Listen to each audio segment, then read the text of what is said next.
네, 금융소비자보호법 시행 일주일째인 오늘 이 은성수 금융위원장이 은행장들에게 이렇게 달라진 제도를 조기 안착시켜달라고 주문했습니다. 금소법으로 금융회사들은 상품을 팔 때 6대 원칙을 지켜야 하는데 이렇게 금융당국 수장이 직접 진화에 나설 정도로 현장의 혼선이 극심한 상황입니다. 상품 가입 시간만 오래 걸리고 정말 불안전 판매를 줄이는 효과가 있는 건지 의문이라는 반응이 나오고 있습니다. 먼저 장슬기 기자가 현장에 다녀왔습니다. 금융소비자보호법이 시행된 지 일주일. 은행 창구에서는 강화된 설명 의무와 추가된 서류로 혼란을 느끼는 소비자들이 여전합니다. 당장 금소법을 적용하기 힘든 경우도 있어 시중은행들은 일부 서비스를 중단하기도 했습니다. 포트폴리오 서비스하면 6개를 한 번에 동시에 가입할 수 있는 건데 개별로 읽어보고 가입해야 되는 그런 절차가 돼서 서비스가 지금 일시적으로 중단된 건 있습니다. 이런 혼선은 은행뿐만이 아닙니다. 대면 채널이 주력인 보험업계, 설계사들도 지금 이 금소법을 적용받고 있는데요. 제가 직접 보험 가입 현장에 다녀왔습니다. 가입자를 직접 만나 상품을 판매하는 설계사. 이 경우에도 상품 설명서라는 추가적인 서류가 생겼습니다. 가입자의 동의를 받아야 하는 항목 역시 늘었고 설계사는 가입자가 설명을 듣고 이해했다는 확인을 꼭 받아야 합니다.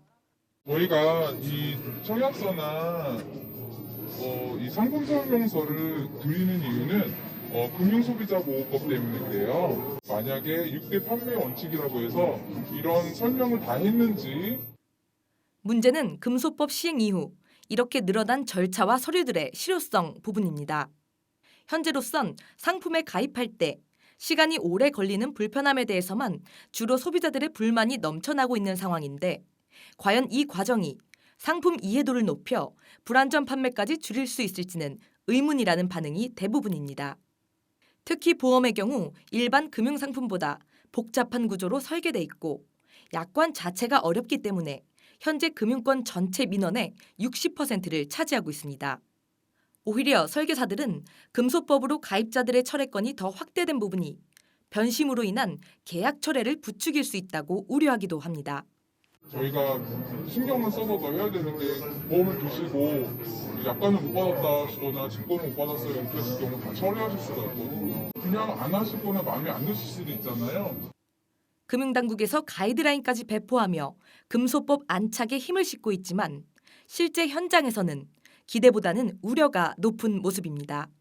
한국경제TV 장슬기입니다. 현장에 이런 혼선은 사실 이미 예고됐다는 평가들도 있습니다. 우리보다 10년 먼저 금융소비자보호법을 도입한 미국의 경우만 봐도 소비자 보호라는 취지가 오히려 소비자의 비용 부담을 늘리는 결과를 낳았다는 분석입니다. 이어서 문성필 기자입니다.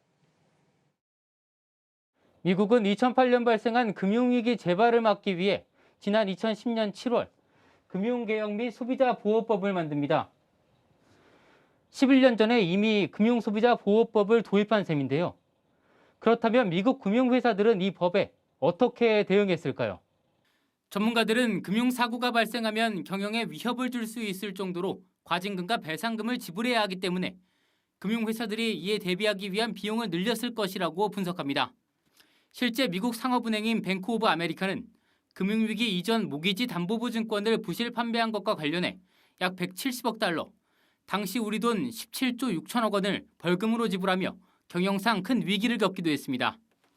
이를 확인하기 위해 미국 금융회사들의 판관 비율을 살펴봤습니다. 판관 비율은 영업이익 중 비용을 어느 정도 썼는지 나타내는 지표로 경영 효율이 높을수록 낮게 나타납니다. 실제 미국 금융회사 판관 비율은 2010년 이후 2년간 증가세를 보였습니다.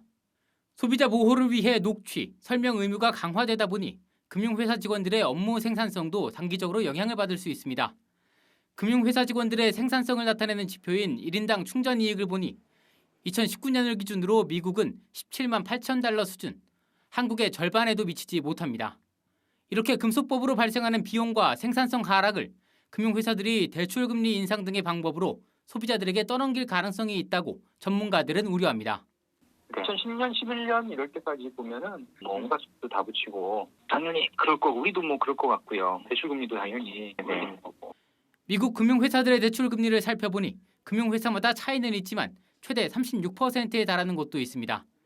내년부터 시행되는 우리나라 법정 최고금리의 2배에 가까운 수준입니다. 한국경제TV 문성필입니다.